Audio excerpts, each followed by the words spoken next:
আসসালামু আলাইকুম রহমতুল্লাহি বারকাতু। আমি doctor Kamal Hossain, consultant homeopathic medicine. খালি পেটে কখনোই এই নিচের 4টি খাবার খাবেন না। খেলে আপনার অনেক ধরনের ক্ষতি হতে পারে।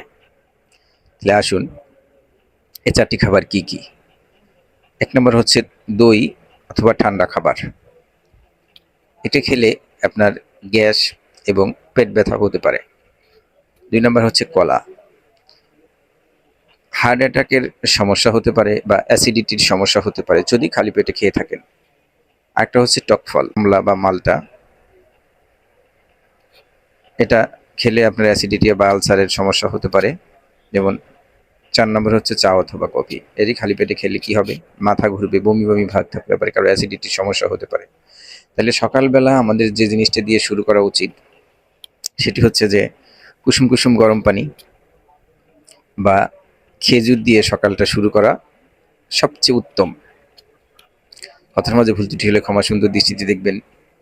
ভালো থাকবেন, নিয়মিত নামাজ আদায় করবেন। আসসালামু আলাইকুম ওয়া রাহমাতুল্লাহি ওয়া বারাকাতুহু।